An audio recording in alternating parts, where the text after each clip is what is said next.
मेरे प्यारे बच्चों, इसके पहले अभी तक बायोलॉजी का आपको 4 लेक्चर मिल चुका है। बेटा ये चारों रिवीजन क्लास थी बायोलॉजी की, क्योंकि आपके पास पेपर देने में बहुत ही ज़्यादा अब समय नहीं बचा है बाबू। 18 तारीख को पेपर है, तो हम लोग बहुत महत्वपूर्ण क्वेश्चन ही पढ़ रहे हैं जो एग्ज़ाम में पूछे जाते हैं। एक चीज़ बेटा आप लोग और ध्यान देंगे कि जितना पढ़ाया जा रहा है आप लोग को इतना ही पढ़ने की ज़रूरत है, इससे बाहर कोई भी क्वेश्चन पूछा नहीं जाएगा। होता क्या है बेटा, जैसे जैसे एग्ज़ाम नज़दीक होता है हम लोग बहुत सारी किताबें, बहुत सारे नोट्स, इस कोचिंग के नोट्स, उस कोचिंग के नोट्स, यहाँ का बुक, वहाँ का, बहुत सारी किताबें हम लोग इधर उधर की चीज़ें पढ़ते हैं। और बेटा फिर होता क्या है कि आपको कन्फ्यूजन इतना अधिक हो जाएगा कि वहाँ पे जो क्वेश्चन आता रहेगा वो भी गलत हो जाएगा। तो मेरे समझ से आप लोग को सिर्फ़ और सिर्फ जितना भी मैटर मैं प्रोवाइड करा रहा हूँ, मेरी कोशिश होगी कि ज़्यादातर सभी विषय का मैटर आपको 1-2 दिन में मिल जाएगा, जिससे आप अच्छे से तैयारी कर सकें। तो बेटा जितना भी मैं आपको मैटर भेजूँगा उतना आप ज़रूर याद कर लें। एक चीज़ और बाबू, जितने भी बच्चे मेरे ग्रुप में जुड़े हैं 97 92 96 94 22 ये नंबर है बेटा। जितने भी बच्चों हमारे कोचिंग के ग्रुप में जुड़े हैं उन बच्चों को बहुत ही जल्द सभी विषय से रिलेटेड इम्पॉर्टेंट क्वेश्चन बहुत ही जल्द मिल जाएगा। और मेरे लाल वो क्वेश्चन वो होंगे जो यूपी कैडेट के लिए बहुत ही महत्वपूर्ण प्रश्न होंगे। उसको अगर आप लोग याद कर लोगे तो हो सकता है कि आपको चारों यूनिवर्सिटियों में कहीं न कहीं आपका बेटा एडमिशन हो जाए। ठीक, बहुत सारे बच्चे ऐसे हैं जो हमारे ग्रुप से नहीं जुड़े हैं। अगर नहीं जुड़े हैं तो बेटा ये 97 92 96 94 22 ये नंबर है, आप इस पर मैसेज कर दोगे, मैं आपको ग्रुप में जोड़ दूंगा, जिससे आप ज़रूरी इन्फॉर्मेशन आपको मिलती रहेगी और सारे नोट्स आपको मिल जाएंगे। तो जो भी बच्चे ग्रुप में नहीं जुड़े हैं इस नंबर पर हमको मैसेज करेंगे, मैं उनको ग्रुप में जोड़ दूंगा। ठीक है बेटा, मैं रिवीजन पे चलता हूँ, अपने बायोलॉजी के लेक्चर पे चलता हूँ। आज मैं आप लोगों को बात करूंगा कि प्लांट फिजियोलॉजी या पौधों की क्रिया विधि के बारे में। यहाँ से इम्पॉर्टेंट क्वेश्चन क्या आता है, इसमें बेटा एक चैप्टर है प्रकाश संश्लेषण, ठीक, फोटोसिंथेसिस। पहला ही क्वेश्चन पूछा गया एग्जाम में है कि प्रकाश संश्लेषण में किसका प्रयोग होता है। तो प्रकाश संश्लेषण में प्रयोग होता है बाबू CO2 और जल का। एग्जाम में क्वेश्चन पूछा गया है कि प्रकाश संश्लेषण में किसका प्रयोग होता है, तो CO2 और जल का प्रयोग होता है। उसके बदले में प्रकाश संश्लेषण में निकलती कौन सी गैस है, तो बेटा निकलती है ऑक्सीजन। क्वेश्चन आपको पूछा जाए कि प्रकाश संश्लेषण में क्या प्रयोग होता है, तो आप लगाओगे H2O और CO2, और कौन सी गैस निकलती है बेटा, ऑक्सीजन निकलती। ठीक, इम्पॉर्टेंट क्वेश्चन था, एक बार एग्जाम में पूछा गया था कि CO2 का अवशोषण किस प्रक्रिया में होती है, तो बेटा वो था प्रकाश संश्लेषण। ये जो प्रकाश संश्लेषण अभिक्रिया होती है इसमें CO2 का अवशोषण होता है। ठीक, इसके बाद एक क्वेश्चन पूछा गया है एग्जाम में कि प्रकाश संश्लेषण में निकलने वाली ऑक्सीजन कहाँ से आती है। बेटा इंपॉर्टेंट क्वेश्चन है। क्वेश्चन क्या है कि प्रकाश संश्लेषण में निकलने वाली ऑक्सीजन कहाँ से आती है, तो वो आती है जल से। कहाँ से आती है, जल से। बहुत महत्वपूर्ण प्रश्न है। क्वेश्चन क्या पूछा जाएगा कि प्रकाश संश्लेषण में निकलने वाली गैस O2 कहाँ से निकलती है, वो बेटा आती है जल से। ठीक, इम्पॉर्टेंट क्वेश्चन था कि प्रकाश संश्लेषण में CO2 गैस का शोषण होता है या अवशोषण होता है, और प्रकाश संश्लेषण में O2 निकलती है, और O2 बेटा आती कहाँ से है, जल से आती है। ठीक, उसके बाद एक इम्पॉर्टेंट क्वेश्चन पूछा जाता है बाबू C3 चक्र और C4 चक्र। इम्पॉर्टेंट क्वेश्चन पूछा जाता है C3 चक्र और C4 चक्र। ठीक, ध्यान देना बेटा, जो C3 पौधे होते हैं या आप C3 चक्र बोल सकते हो, यहाँ पे जो C3 पौधे होते हैं इसके बारे में केल्विन ने बताया था। किसने बताया था, केल्विन ने बताया था। तो C3 चक्र का दूसरा नाम केल्विन चक्र भी होता है। एग्जाम में क्वेश्चन पूछा गया है कि C3 चक्र का दूसरा नाम क्या होता है, केल्विन चक्र। इंपॉर्टेंट है। फिर दूसरा क्वेश्चन, C4 चक्र। C4 चक्र का दूसरा नाम होता है बेटा हैच एंड स्लैक चक्र। इंपॉर्टेंट है, क्वेश्चन पूछा जाता है कि C3 चक्र का दूसरा नाम क्या होता है, केल्विन चक्र, और C4 चक्र का दूसरा नाम क्या होता है, हैच एंड स्लैक चक्र। दोनों इंपॉर्टेंट है। C3 चक्र का दूसरा नाम केल्विन चक्र, C4 का दूसरा नाम हैच एंड स्लैक चक्र। एक क्वेश्चन पूछा गया एग्जाम में है, जो C3 पौधे होते हैं, C3 पौधे, उनका मुख्य उत्पाद क्या होता है। खूब एग्जाम में बेटा पूछा गया है कि C3 पौधों का मुख्य उत्पाद क्या होता है, तो आप लगाओगे PGA। ये बहुत ज़्यादा इंपॉर्टेंट है कि C3 पौधों का मुख्य उत्पाद क्या होता है, PGA, या इसको कहा जाता है फास्फोग्लिसरिक एसिड। इंपॉर्टेंट है बेटा। तो C3 पौधों का मुख्य उत्पाद क्या होता है, PGA या फास्फोग्लिसरिक एसिड। ये बेटा किसका होगा, C3 का होगा। इसके बाद जो बेटा C4 चक्र होता है, या जो C4 पौधे होते हैं, उनका जो मुख्य उत्पाद होता है वो होता है OAA। क्या होता है, OAA, या इसको बोलते हैं ऑक्सैलो एसिटिक एसिड। एग्जाम में पूछा गया है कि C4 पौधों का मुख्य उत्पाद क्या होता है, तो बेटा होता है OAA या ऑक्सैलो एसिटिक एसिड।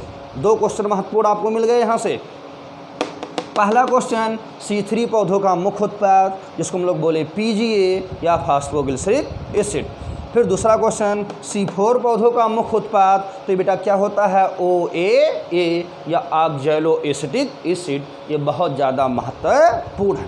तो बेटा दो क्वेश्चन हो गए, C3 का मुख्य उत्पाद पूछे तो PGA, और C4 का OAA। और बेटा ये दोनों का नाम याद रखना, PGA का पूरा नाम होता है फास्फोग्लिसरिक एसिड, और OAA का पूरा नाम होता है oxalo acetic acid.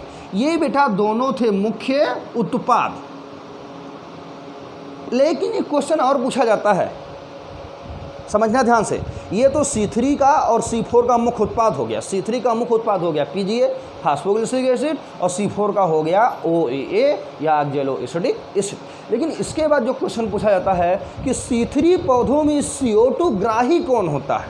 Important question है बेटा कि C3 पौधों में CO2 ग्राही कौन होता है, तो उसका नाम है RUBP।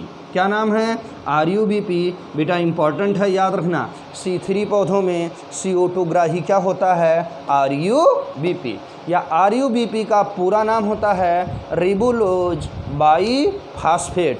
रिबुलोज बाईफास्फेट। ठीक, इसका मतलब जब क्वेश्चन पूछा जाएगा कि C3 पौधों में CO2 ग्राही क्या होता है, तो आप क्या लगाओगे, RUBP। C3 पौधों में CO2 ग्राही क्या लगाओगे, RUBP या रिबुलोज बाईफास्फेट। ठीक है बेटा। इसके बाद जो C4 पौधे होते हैं, उनमें CO2 ग्राही होता है पेप। जो C4 पौधे होते हैं, उनमें जो CO2 ग्राही होता है वो होता है पेप। पेप का पूरा नाम होता है फास्फोइनॉल पाइरुवेट। क्या नाम होता है, फास्फोइनॉल पाइरुवेट। इसका मतलब ये इंपॉर्टेंट है बेटा, अगर C3 पौधों में पूछा जाए CO2 ग्राही, तो आप लगाओगे रिबुलोज बाईफास्फेट। रिबुलोज बाईफास्फेट का पूरा नाम है RUBP, शॉर्ट नाम है। ठीक। अगर पूछा जाए कि C4 पौधों में CO2 ग्राही क्या है, तो बेटा लगाओगे पेप या फास्फोइनॉल पाइरुवेट। ठीक। अब देखना, दो प्रकार के क्वेश्चन यहाँ बनेंगे। मैं क्वेश्चन बोल रहा हूँ, समझना। C3 पौधों का मुख्य उत्पाद होगा PGA या फास्फोग्लिसरिक एसिड। ठीक। क्वेश्चन नंबर दूसरा, C3 पौधों में CO2 ग्राही होता है, क्या लगाओगे बेटा, RUBP या रिबुलोज बाईफास्फेट।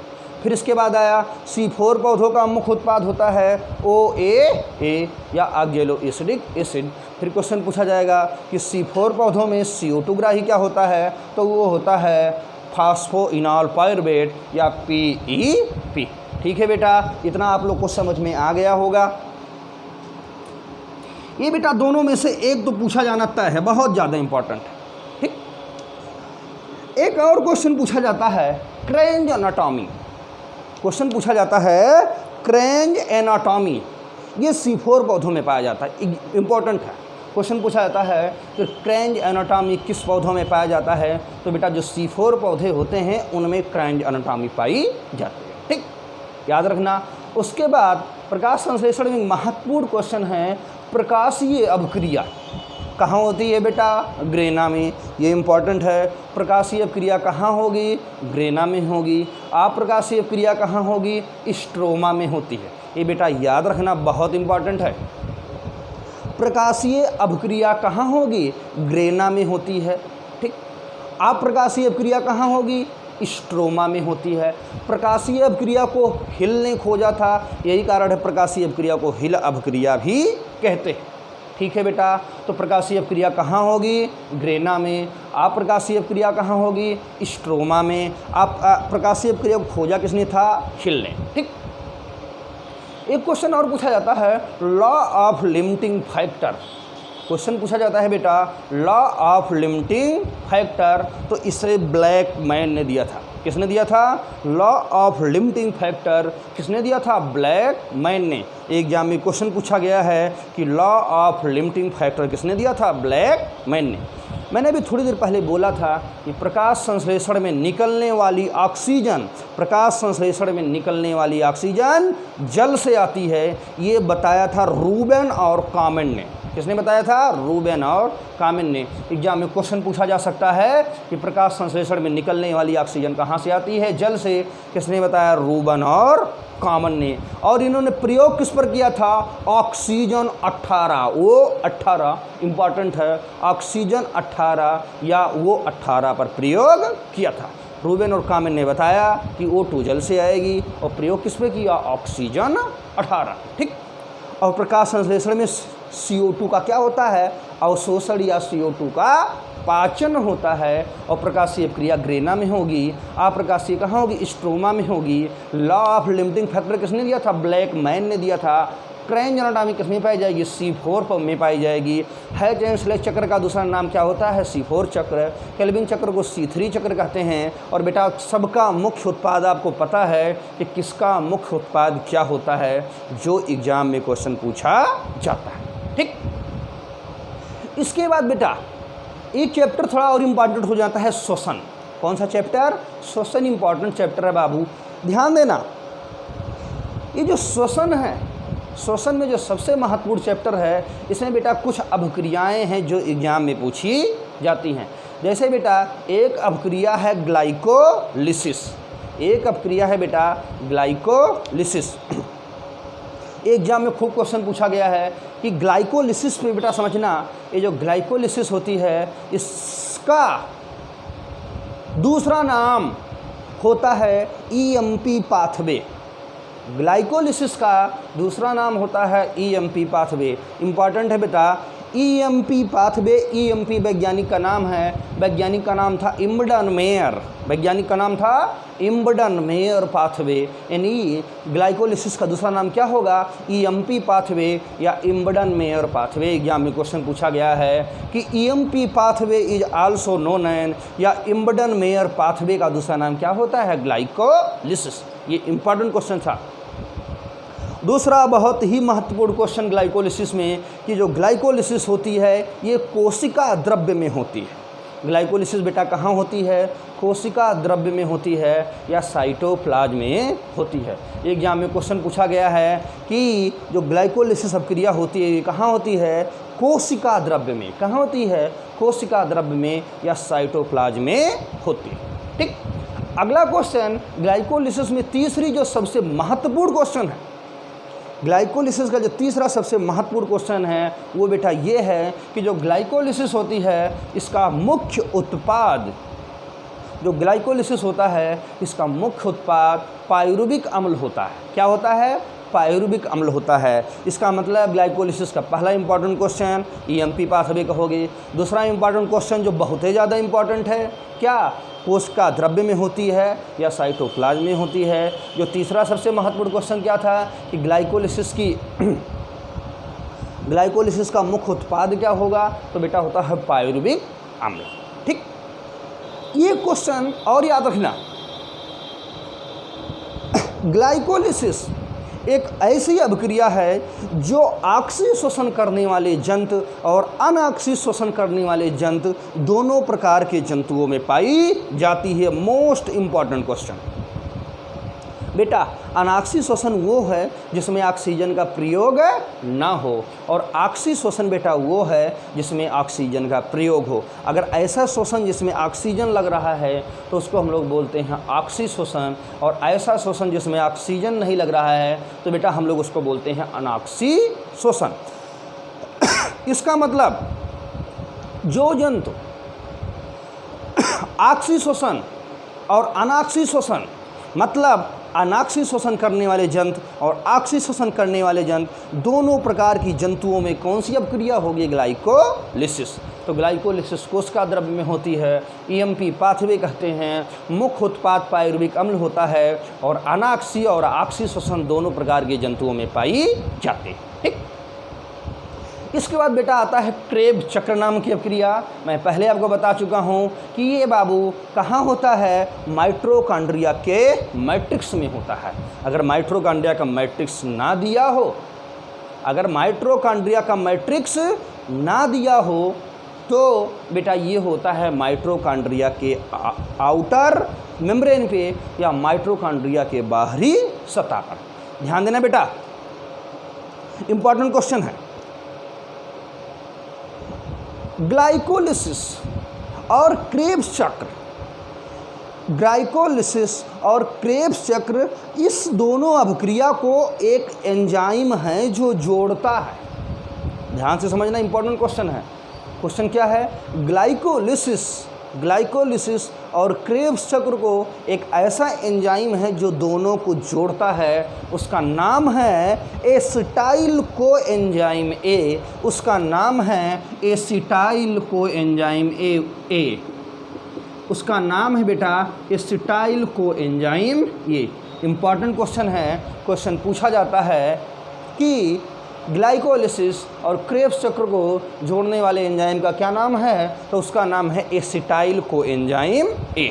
ठीक, क्वेश्चन एक बार आया था कि लिंकर एंजाइम किसे कहते हैं या जोड़ने वाला एंजाइम किसे कहते हैं? एसिटाइल कोएंजाइम ए को। बेटा जोड़ने वाला एंजाइम पूछे एसिटाइल कोएंजाइम ए का, अंग्रेजी पूछे लिंकर एंजाइम किसे कहते हैं? एसिटाइल कोएंजाइम ए का। या क्वेश्चन तुमसे पूछा जाएगा कि ग्लाइकोलिसिस और क्रेब्स चक्र को जोड़ता कौन है?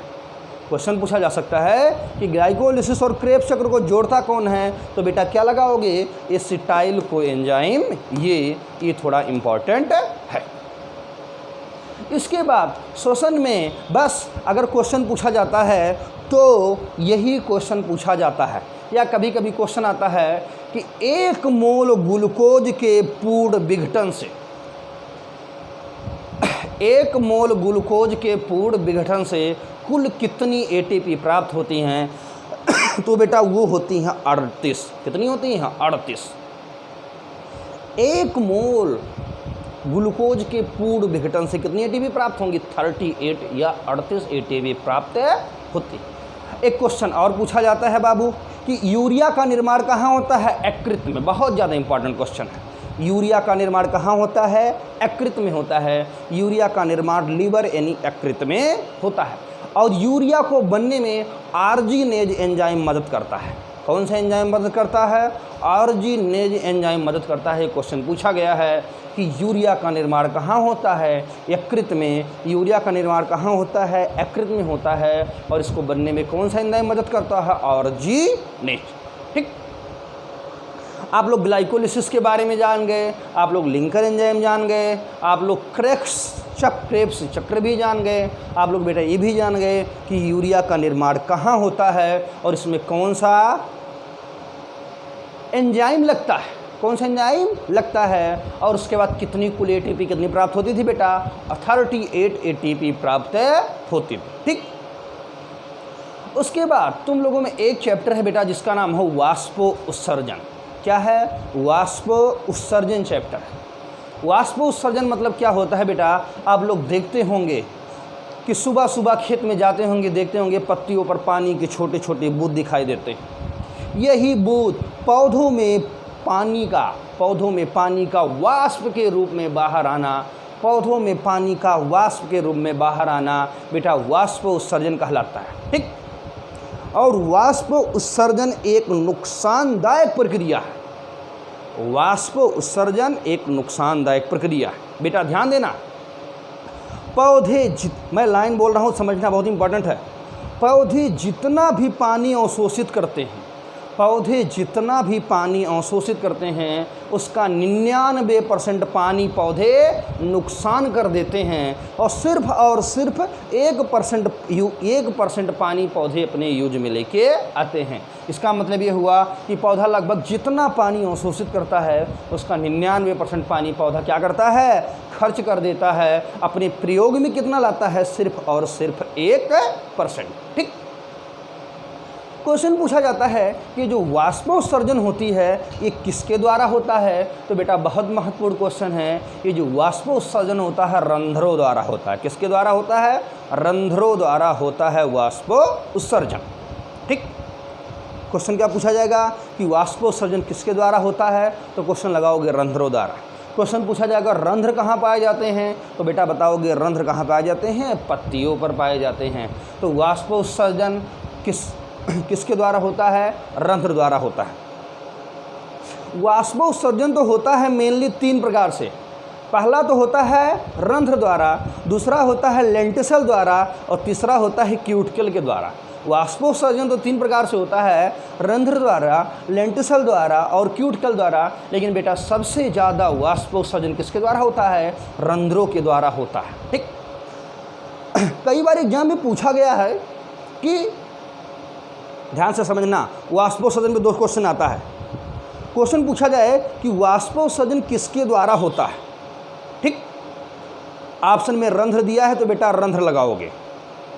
क्वेश्चन दिया गया है कि वाष्पोत्सर्जन किसके द्वारा होता है, अगर रंध्र दिया है तो रंध्र लगाओगे। नहीं तो बेटा पिछले 2-3 साल से क्वेश्चन पूछा जा रहा है कि वाष्पोत्सर्जन किसके द्वारा होता है, और ऑप्शन में दिया जाता है सभी बाह्य भाग। ऑप्शन में क्या दिया रहता है, सभी बाह्य भाग या बाह्य भाग। बेटा जब भी ऑप्शन में अगर क्वेश्चन पूछा जाए कि वाष्पोत्सर्जन किसके द्वारा होता है और क्वेश्चन में आंसर में दिया हो कि सभी बाह्य भाग या बाह्य भाग, तब बेटा आप रंध्र नहीं टिक करोगे, तब आप क्या टिक करोगे, बाह्य भाग या सभी बाह्य भाग। ठीक, इसका मतलब पौधे ज़्यादातर पानी नुकसान कर देते हैं, थोड़ा ही अपने प्रयोग में लाते हैं। ठीक, और बाबू वाष्पोत्सर्जन मुख्यतः रंध्रों के द्वारा होता है। रंध्र पाए कहाँ जाते हैं, पत्तियों पे। लेकिन एक इम्पॉर्टेंट क्वेश्चन अभी मैंने क्या बोला, अगर क्वेश्चन पूछा जाए कि वाष्पोत्सर्जन किसके द्वारा होता है और रंध्र भी ऑप्शन में दिया हो और दिया हो सभी बाह्य भाग या बाह्य भाग, तब बेटा रंध्र ना लगाना, तब क्या लगाना, बाह्य भाग लगाना। ये इंपॉर्टेंट क्वेश्चन होगा यहाँ। ठीक, इसके बाद क्वेश्चन पूछा जाता है बाबू वाष्पोत्सर्जन की दर किससे नापते हैं, तो ये बहुत महत्वपूर्ण क्वेश्चन है। उसका नाम है पोटोमीटर। क्या है बाबू, पोटोमीटर। एग्जाम में क्वेश्चन पूछा गया है कि वाष्पोत्सर्जन की दर किससे नापते हैं, तो उसका नाम है पोटोमीटर। इम्पॉर्टेंट है, लिख के याद कर लेना। और कभी कभी क्वेश्चन पूछा जाता है कि रंध्रों का घुमाव किससे नापते हैं, तो वो है बेटा पोरोमीटर। दोनों में अंतर है, एक में टो है और एक में रो है। रो। अगर बेटा क्वेश्चन पूछा जाए, महत्वपूर्ण तो यही है कि वाष्पोत्सर्जन की दर किससे मापते हैं, पोटोमीटर से। अगर बेटा क्वेश्चन दिया होगा कि रंध्रों का घुमाव किससे नापते हैं, तो वो होगा पोरोमीटर से। ठीक, क्वेश्चन पूछा जाता है कि रंध्रों को खुलने में कौन सी धातु मदद करती है, तो पोटेशियम आयन। कौन सा, K+ आयन। कौन सा बाबू मत करेगा, को K+ आयन होता है, या जो पोटेशियम आयन होता है, ये रंध्रों के K+ आयन या पोटेशियम आयन ये रंध्रों के खुलने में क्या करता है, मदद करता है। ठीक, इसके बाद बेटा क्वेश्चन आता है, ये जो रंध्र होते हैं कहाँ पाए जाते हैं, पत्तियों पे। Important question. एक क्वेश्चन और पूछा गया था, एक विशेष कोशिका होती है जिसका नाम होता है बुल्लीफार्म कोशिका। क्या होती है, बुल्लीफार्म कोशिका। बेटा जो एक बीज पत्री पौधे होते हैं जो एक बीज पत्री पौधे होते हैं उनकी जो पत्तियां होती हैं उस पर एक विशेष कोशिका पाई जाती है जिसका नाम होता है बुल्लीफार्म कोशिका। क्या होती है? बुल्लीफार्म कोशिका होती है। और बेटा ये एग्जाम में पूछा गया है कि बुल्लीफार्म कोशिका कहाँ पाई जाती है, तो क्वेश्चन होता है कि एक बीज पत्री पौधों की पत्तियों पर पाई जाती है, जिससे क्या होता है, पत्तियाँ मुड़ जाती हैं और पत्तियों में वाष्पोत्सर्जन की दर क्या होती है, कम हो जाती है, पानी कम से कम नुकसान होता है। ठीक बाबू ध्यान देना, क्वेश्चन क्या पूछा जाएगा कि बुल्लीफार्म कोशिका कहाँ पाई जाती है, तो आप बताओगे एक बीज पत्री पौधों के किस पर, पत्तियों पर पाई जाती है बुल्लीफार्म कोशिका। क्वेश्चन क्या पूछा जाएगा बाबू कि बुल्लीफार्म कोशिका कहाँ पाई जाती है, तो आप क्या लगाओगे, एक बीज पत्री पौधों के पत्तियों पर बुल्लीफार्म कोशिका पाई जाती है। ठीक, इसके बाद बेटा एक चैप्टर है रसारोहण। क्या है? रसारोहण। ये इसको एसेंट ऑफ सेप अंग्रेजी में कहते हैं। बेटा समझना रसारोहण क्या होता है। आप देखे होंगे कि एक बड़ा सा पेड़ होता है और जड़ में आप पानी डालते हैं और ऊपर का उसका तना हरा रहता है। इसका मतलब पानी तो बेटा आप जड़ में डालते हो, लेकिन पानी कहाँ तक जाता है, ऊपर तक। मतलब नीचे से ऊपर तक जो पानी पौधों में जाता है बेटा, इसी को कहते हैं रसारोहण। क्या कहते हैं? रसारोहण कहते हैं। ठीक, जो पौधे होते हैं इनमें जल का संवहन, पौधे जो होते हैं इनमें जल का संवहन जाइलम के द्वारा होता है। किसके द्वारा होता है? जाइलम के द्वारा। ये इंपॉर्टेंट क्वेश्चन है। और भोजन और खाद्य पदार्थ का संवहन ये बेटा फ्लोएम के द्वारा होता है। एग्जाम में क्वेश्चन पूछा गया है कि पौधों में जल का संवहन किसके द्वारा होता है, जाइलम के द्वारा होता है। पौधों में जल का संवहन किसके द्वारा होता है, जाइलम के द्वारा होता है। पौधों में भोजन या खाद्य पदार्थों का संवहन किसके द्वारा होता है, फ्लोएम के द्वारा होता है। ठीक, ये ऊपर से नीचे जाने के लिए बहुत सारे सिद्धांत दिए गए थे बाबू, एसेंट ऑफ सेप या रसारोहण के लिए।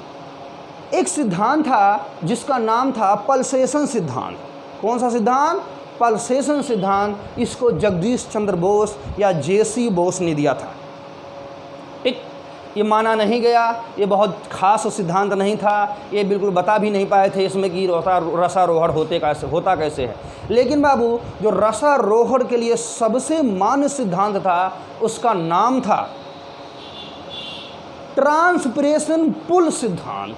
क्या था? ट्रांसपिरेशन पुल सिद्धांत। ये महत्वपूर्ण सिद्धांत था। क्वेश्चन पूछा जाएगा कि ट्रांसपिरेशन पुल सिद्धांत ये सबसे मान्य सिद्धांत था रसारोहण के लिए, और बेटा इसको दिया था डिक्सन और जोली ने। बहुत ज़्यादा इंपॉर्टेंट है, बहुत अधिक इंपॉर्टेंट है। एग्जाम में क्वेश्चन पूछे जाने की पूरी उम्मीद है कि डिक्सन और जोली का सिद्धांत का क्या नाम था? ट्रांसपिरेशन पुल सिद्धांत।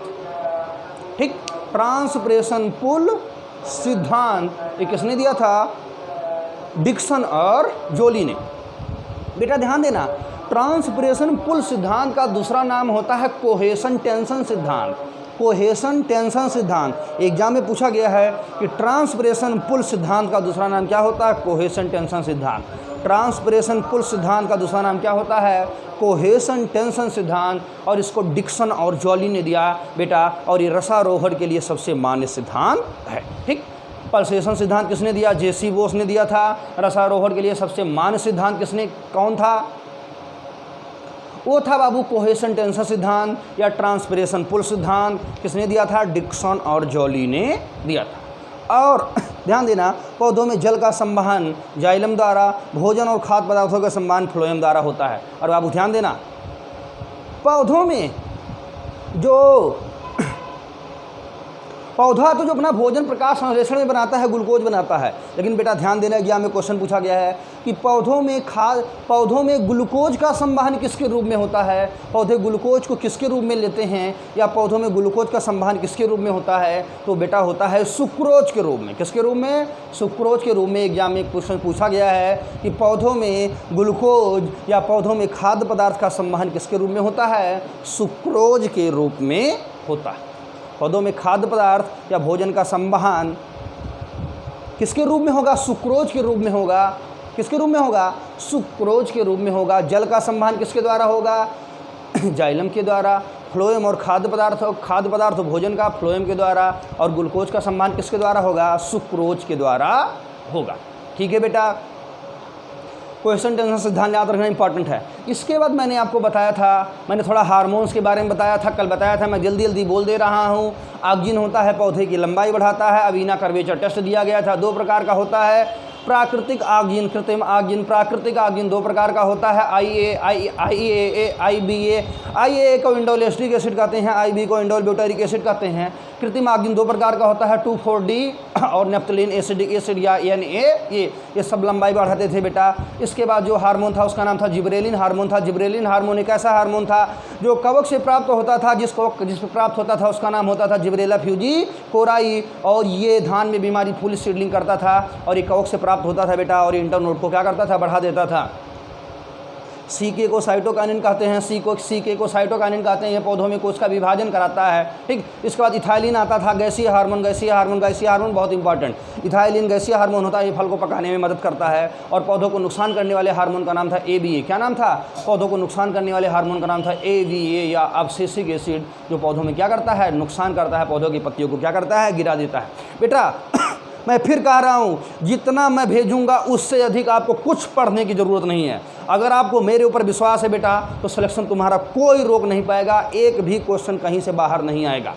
वीडियो तो आपको मिलेगी ही मिलेगी, साथ में आप हमारे 97 92 96 94 22 आप इस नंबर पे मैसेज करोगे, आपको मैं ग्रुप में जोड़ दूंगा। और बेटा जितना भी महत्वपूर्ण क्वेश्चन है मैं 7 दिन में, मतलब 15 तारीख तक इतना करा दूंगा क्वेश्चन इतना करा दूंगा बेटा, कि आप 18 तारीख को जब पेपर में बैठोगे, आप देखोगे क्वेश्चन को, मुस्कुराओगे और टिक करोगे, आपको बड़ी राहत की सांस लोगे कि मज़ा आ गया कि जितनी तैयारी मेरी 3 महीने में नहीं हो पाई थी, उतनी तैयारी मैं 10 दिन में कर ले रहा हूँ।